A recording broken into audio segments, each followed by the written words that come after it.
So let's start with my pretty good night. Jimmy, well, not just my pretty good night, but the city of Miami and, of course, the Miami Heat. And we can start with Jimmy Butler, who is awesome. And Eric Spoelstra is awesome.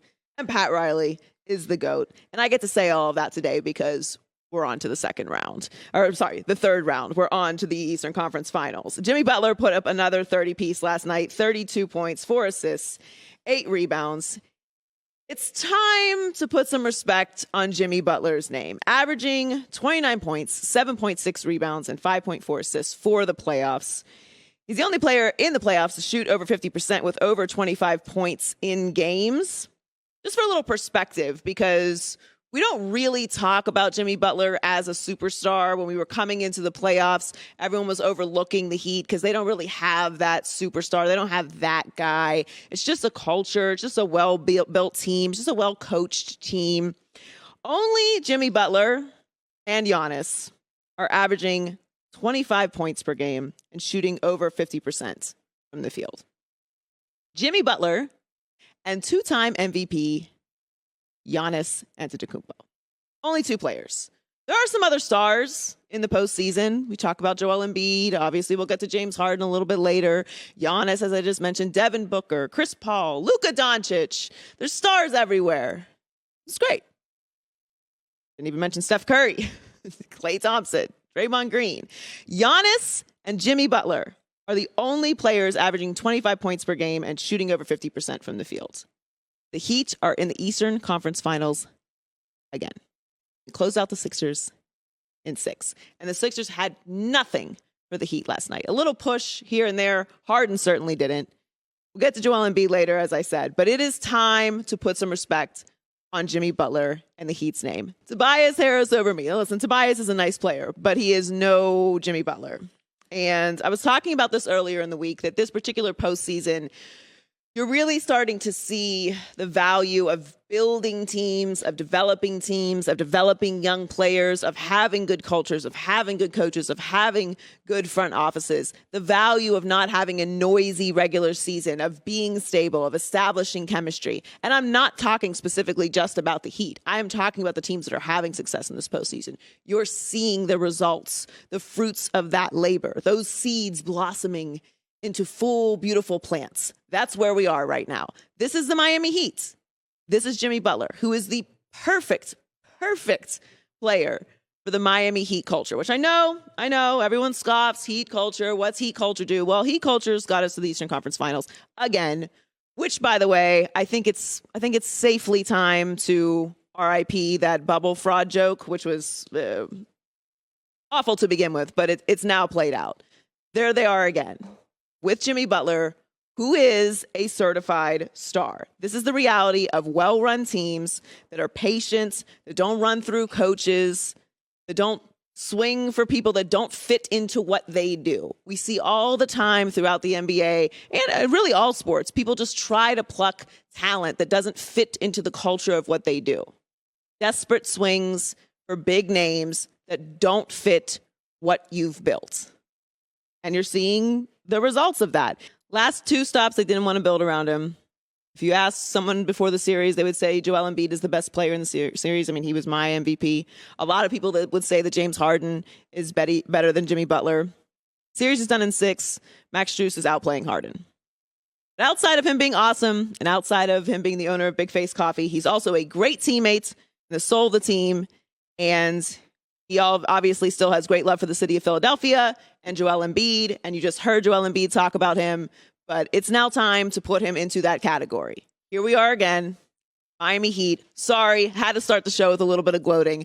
I feel like it's deserved, and I love being right. I really do.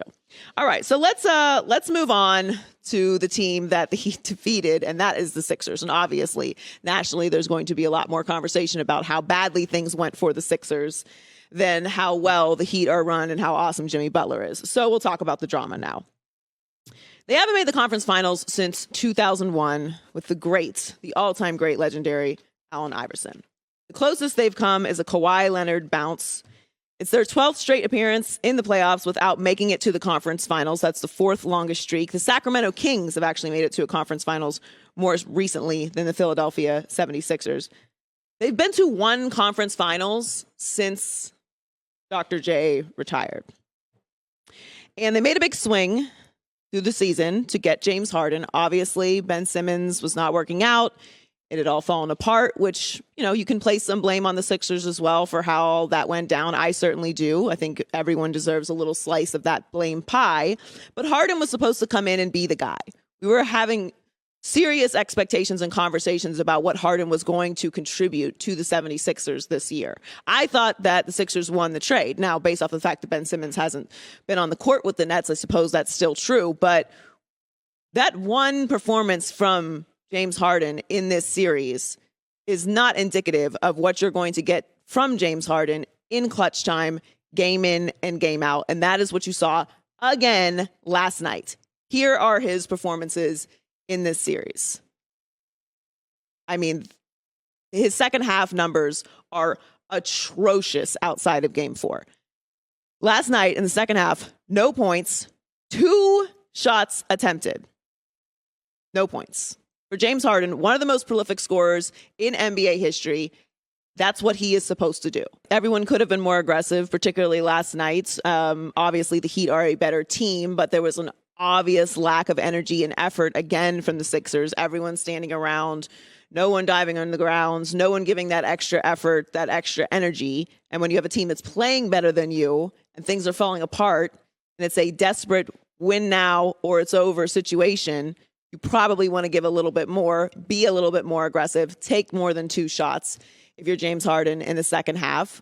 But maybe he's just not that guy anymore. And that's Joel Embiid, who's with him every single day and obviously had high expectations for him as well, saying he ain't that guy anymore. That's terrifying if you're the Sixers. Now, I think it's just time that we temper our expectations for this team. I think Joel Embiid is an incredible player. I've said it time and time again. I think he was the MVP this year, and he's done a tremendous job. And I don't lay this particular failure at the feet of Joel Embiid, who is dragging himself out there with a broken face. It's very easy for us to flippantly talk about these injuries, but I'm not doing anything with a broken face, no matter what's required of me. I can tell you that right now. He was a complete warrior in this series, came back and gave it everything he had. And James Harden is the other star. He is supposed to step up. He is supposed to be aggressive. Even if you don't have that, contribute in other ways. And he just didn't. There was no soul or energy to this team at all. And part of that, I believe you have to put on Doc Rivers. I don't think that Doc Rivers doesn't work hard. And I don't know that that's really what the implication is. But you have expectations when you have 2 Hall of Famers on your roster. You have expectations when you have someone who has been in the MVP conversation, who many people feel was the MVP this year. You should do better than the second round. And if that's all you're aiming to do, then sure, you should feel good about the job that was done. This is a competitive industry. It's about winning.